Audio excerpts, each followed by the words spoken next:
Hello friends, welcome to Indian study पर आपका स्वागत है। दोस्तों, जैसा कि आप सभी लोग जानते हैं कि यूपी पुलिस कांस्टेबल की वैकेंसी आ चुकी है और ऐसे में मैंने आप लोगों के लिए डेली प्रैक्टिस सेट भी स्टार्ट कर दी है और बोला था कि हिंदी के साथ साथ मैं जीके का भी प्रैक्टिस सेट प्रोवाइड करवाऊंगा, जो कि करवा रहा हूं। लेकिन कल मैंने वीडियो पे लाइक का टारगेट दिया था 150, तो आप लोगों ने उसको तो अभी कंप्लीट नहीं किया। तो जैसे ही वो कंप्लीट होने लगेंगे, यानी कि हर वीडियो में लगभग 150 लाइक टारगेट कंप्लीट होने लगेगा, मैं आप लोगों के लिए रीजनिंग और मैथ की भी वीडियो लेकर के आ जाऊंगा। टाइम को ना वेस्ट करते हुए पहले क्वेश्चंस की तरफ बढ़ते हैं कि किस दर पर भारतीय रिजर्व बैंक वाणिज्य बैंक से उधार लेता है। तो किस दर पर? तो सही आंसर हो जाएगा रिवर्स रेपो रेट, यानी कि तीसरा ऑप्शन करेक्ट हो जाएगा।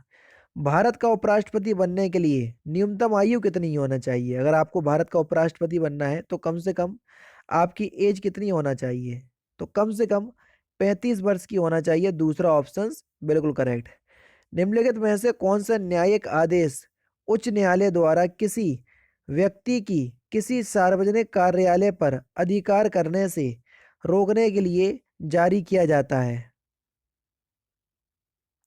तो कौन सा आदेश है वो? तो सही आंसर हो जाएगा आपका अधिकार प्रक्षेचा, यानी कि इस क्वेश्चंस का चौथा ऑप्शन करेक्ट। रेट है उनमें से एक रेट होती है आपकी अधिकार प्रक्षा, ठीक है, यानी कि इस क्वेश्चंस का चौथा ऑप्शन करेक्ट। अनुच्छेद 32 के अंतर्गत जो है वो उच्च न्यायालय और अनुच्छेद उच्चतम न्यायालय अनुच्छेद 32 के तहत और उच्च न्यायालय अनुच्छेद 226 के अंतर्गत जो है वो रिट जारी कर सकता है। रिट 5 प्रकार की: बंदी प्रत्यक्षीकरण, परमादेश, प्रतिषेध, उत्प्रेषण एवं अधिकार प्रक्षिता। ये 5 प्रकार की रिट होती हैं, ठीक है। चंद्रगुप्त मौर्य का पुत्र का नाम क्या था? जल्दी से बताइए। तो क्या था? बिंदुसार। पहला ही ऑप्शन बिल्कुल करेक्ट हो जाएगा। भारत में तुगलक वंश के बाद कौन सा शासन या कौन सा वंश शासन में आया? तुगलक वंश के बाद सबसे पहले आप सभी लोग जानते हैं गुलाम वंश आया था, जिसके संस्थापक कुतुबुद्दीन ऐबक थे। फिर खिलजी वंश आया था। गुलाम खां तसले में इसकी ट्रिक होती है ना। खिलजी वंश आया जिसके संस्थापक जलालुद्दीन खिलजी थे। फिर तुगलक वंश आया, तुगलक वंश के संस्थापक गयासुद्दीन तुगलक थे। तुगलक वंश के बाद आपका सैयद वंश आया जिसके संस्थापक खिज्र खां थे। तो कौन सा वंश आया? सैयद वंश, यानी कि चौथा ऑप्शन करेक्ट। और लास्ट में फिर लोधी वंश, क्योंकि इब्राहिम लोधी जो है वो मारे जाते हैं युद्ध में, तो फिर उसके बाद जो है वो मुगल सल्तनत की शुरुआत हो जाती। किस ग्रह को बौना ग्रह कहते हैं? तो किस ग्रह को बौना ग्रह कहते हैं? प्लूटो को। तीसरा ऑप्शन करेक्ट। बलुआ पत्थर किस प्रकार की चट्टान है? बलुआ पत्थर आप सभी लोग जानते हैं कि अवसादी चट्टान है। बलुआ पत्थर हो गया, चूना पत्थर हो गया, ठीक है, डोलोमाइट हो गया, ये सभी अवसादी चट्टान है। आग्नेय चट्टान जैसे ग्रेनाइट, बेसाल्ट, है ना, ये सभी आग्नेय चट्टान है। नेक्स्ट क्वेश्चन, गेहूं एक फिलिंदा ब्लैंक्स है। तो गेहूं एक साग, साग का यूज हम औषधि के रूप में भी करते हैं, यानी कि औषधि है, यानी कि दूसरा ऑप्शन करेक्ट, ठीक है। गेहूं जो है वो घास के कुल का एक वर्षीय पौधा है। किसके? घास के कुल का, ठीक है। नेक्स्ट क्वेश्चन, सांप, कछुआ, छिपकली तथा मच्छर या सॉरी मगरमच्छ जंतुओं की किस श्रेणी में आते हैं? सांप, कछुआ, छिपकली और मगरमच्छ, तो ये सभी के सभी सरीसृप में आते हैं, क्योंकि रेंग कर चलते हैं ये, है ना। तीसरा ऑप्शन करेक्ट। सरीसृप वर्ग के सभी जंतु जमीन, दीवारों तथा पेड़ पर रेंग कर चलते हैं, ठीक है, इन्हें रेप्टाइल भी कहते हैं। मृदा में जल तनाव मापने के लिए प्रयोग किए जाने वाले यंत्र को क्या कहते हैं? अगर आपको मृदा यानी कि मिट्टी में जल की मात्रा नापनी है, जल का तनाव मापना है, तो किस यंत्र का प्रयोग किया जाएगा? तनाव मापी का, यानी कि चौथा ऑप्शन यहाँ पर आपका बिल्कुल करेक्ट हो जाएगा, ठीक है। नेक्स्ट क्वेश्चन, बल का ऐसा ही मात्रक क्या है? सिंपल सा क्वेश्चन से बता सकते हो। तो बल का ऐसा ही मात्रक है न्यूटन, है ना। तीसरा ऑप्शन करेक्ट। निम्नलिखित में से कौन सा एक बुरा ऊष्मा परिचालक है? बुरा यानी कि बेकार। तो सही आंसर हो जाएगा आपका सीसा। तीसरा ऑप्शन करेक्ट। निम्नलिखित में से कौन कंप्यूटर से स्थायी रूप से डाटा संचित करता है? तो सही आंसर क्या हो जाएगा? रोम। रोम यानी कि रीड ओनली मेमोरी। जो कि कंप्यूटर की प्राथमिक स्टोरेज डिवाइस है। जंग लगना क्या है?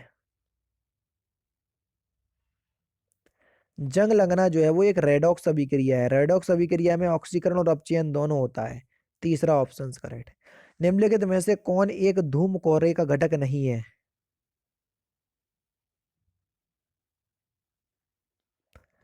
क्लोरीन ऑक्साइड चौथा ऑप्शन यहाँ पर आपका बिल्कुल क्या हो जाएगा सर? करेक्ट हो जाएगा। ठीक है। कोहरे का धुएं के साथ मिश्रण धूम कोहरा यानी कि स्मोक कहलाता है। समझ रहे? नेक्स्ट क्वेश्चंस के नीति आयोग का निर्माण निम्नलिखित में से किस संस्था के स्थान पर किया गया? नीति आयोग आप सभी को पता है, तो ये किसके स्थान पर किया गया? योजना आयोग के स्थान पर, यानी कि पहला ऑप्शन करेक्ट। पहली काम करने वाली लेजर का आविष्कार किसने किया था? तो किसने किया था? T.H. मेमन ने। तीसरा ऑप्शन बिल्कुल करेक्ट हो जाएगा। नेक्स्ट क्वेश्चंस कलाकार और उनकी कला दी हुई है, तो आपको बताना है ये कौन सा कलाकार किस कला से संबंधित है। आराम से आप लोग बता सकते हो। जैसे पहला है आपका गौरी शंकर देवीलाल। तो गौरी शंकर देवीलाल जो है वो कथक से संबंधित है। ठीक है। हरिप्रसाद चौरसिया आप सभी लोग जानते हैं कि बांसुरी बजाते हैं। M.F. हुसैन आप सभी लोग जानते हैं कि चित्रकला से संबंधित है। और जाकिर हुसैन जो है वो तबले से संबंधित है। अगर आप गौरी शंकर हरिलाल को देख लो, बाकी के तीन ऑप्शंस आपको ऐसे थे जो आप आराम से निकाल सकते थे, तो चौथा अपने आप आ जाता। तो तीसरा ऑप्शन करेक्ट हो जाएगा। पहला तीसरे से, दूसरा पहले से, तीसरा दूसरे से और चौथा चौथे से। पास्कल इकाई है किसकी? तो आप सभी लोग जानते हैं कि पास्कल जो इकाई है वो किसकी? दाब मापने की इकाई है। दूसरा ऑप्शन करेक्ट। दी सेल आउट नामक पुस्तक के लेखक कौन है? बढ़िया क्वेश्चन। तो दी सेल आउट नामक पुस्तक के लेखक कौन है? पॉल बेटी, यानी कि इस क्वेश्चन का पहला ऑप्शन करेक्ट। हाल ही में किस तिथि को विश्व पोलियो दिवस मनाया गया? विश्व पोलियो दिवस, तो हाल ही में 24 अक्टूबर को विश्व पोलियो दिवस मनाया गया है ना, यानी कि इस क्वेश्चन का तीसरा ऑप्शन करेक्ट। कब? 24 अक्टूबर को। भारत में संदर्भ में बात की जाए तो 2014 से भारत में अभी तक एक भी पोलियो का केस सामने नहीं आया। साल 2014 में ही WHO ने भारत को पोलियो मुक्त देश जो है वो घोषित कर दिया था। निम्नलिखित में से किस डायरेक्टरेट को या किस डायरेक्टर को भारत में रूसी फिल्म महोत्सव का ब्रांड एम्बेसडर नियुक्त किया गया? तो किस डायरेक्टर को नियुक्त किया गया? तो सही आंसर हो जाएगा इम्तियाज अली। चौथा ऑप्शन करेक्ट। लखनऊ में फिल इन द ब्लैंक्स क्षेत्रीय केंद्र प्रिंट मेकिंग, मूर्तिकला, मिट्टी के बर्तन और चित्रकला के विषयों में कलाकार को कार्य सुविधाएं प्रदान करने के लिए स्थापित किया गया। तो कहाँ स्थापित किया गया? ललित कला अकादमी में, यानी कि इस क्वेश्चन का दूसरा ऑप्शन करेक्ट। उत्तर प्रदेश की भौगोलिक सीमा सर्वाधिक राज्यों को स्पर्श करती है, इनमें से कौन सा राज्य है जो उसमें शामिल नहीं है? यानी कि कौन से राज्य की सीमा उत्तर प्रदेश को टच नहीं करती? आप सभी लोग जानते हैं कि उत्तर प्रदेश जो है वो 8 राज्यों को टच करता है और एक केंद्र शासित प्रदेश है। 8 राज्यों में उत्तराखंड, हिमाचल प्रदेश, दिल्ली, हरियाणा, राजस्थान, मध्य प्रदेश, छत्तीसगढ़, बिहार तथा झारखंड शामिल है और एक केंद्र शासित प्रदेश दिल्ली। ठीक है। तो कौन शामिल नहीं है इसमें? उड़ीसा शामिल नहीं है। दूसरा ऑप्शन करेक्ट। निम्नलिखित में से उत्तर प्रदेश के हिमालयी पहाड़ी क्षेत्र में उत्तराखंड नामक एक नया राज्य अस्तित्व में आया कब? उत्तर प्रदेश से अलग होकर।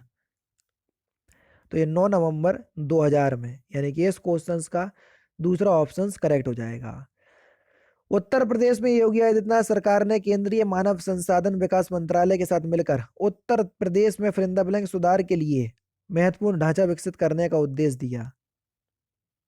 किस सुधार के लिए? तो सही आंसर हो जाएगा आपका विद्यालय शिक्षा के सुधार के लिए महत्वपूर्ण ढांचा विकसित करने का कदम उठाया। पहला ही ऑप्शन करेक्ट हो जाएगा। Fill in the blanks Uttar Pradesh के सबसे शानदार लोक नृत्यों में से एक है। इस शैली में एक मुश्किल संतुलन नृत्य शामिल है जिसमें एक घूंघट काढ़े महिला नर्तकी सिर पर लकड़ी के पिरामिड के मंच पर एक साथ 108 लैंप रखकर नृत्य करती है। उस नृत्य का नाम आपको बताना है। तो कौन सा नृत्य है ये? चरकुला नृत्य, यानी कि चौथा ऑप्शन बिल्कुल करेक्ट हो जाएगा। उत्तर प्रदेश के फिल इन द ब्लैंक्स में बुद्ध ने अपना पहला उपदेश दिया और अपने कार्य विधि की नींव रखी। कहाँ पर पहला उपदेश दिया था गौतम बुद्ध ने? तो आप सभी लोग जानते हैं कि पहला उपदेश जो है वो गौतम बुद्ध ने सारनाथ में दिया था। तीसरा ऑप्शन करेक्ट है। निम्नलिखित में से कौन सा पदार्थ बिजली का कुचालक परंतु ताप का सुचालक है? यानी कि अगर उसमें करंट प्रभावित करेंगे तो उस वस्तु में करंट प्रभावित नहीं होगा, लेकिन ताप यानी कि हीट देंगे तो हीट को वो एब्जॉर्ब कर लेगा। तो कौन सा पदार्थ है ऐसा? तो सही आंसर हो जाएगा अभ्रक। चौथा ऑप्शन करेक्ट है। अधिकांश कीट किस प्रकार श्वास लेते हैं? तो अधिकांश जितने भी जो कीट हैं वो ट्रेकिया प्रणाली से सांस लेते हैं। चौथा ऑप्शन करेक्ट।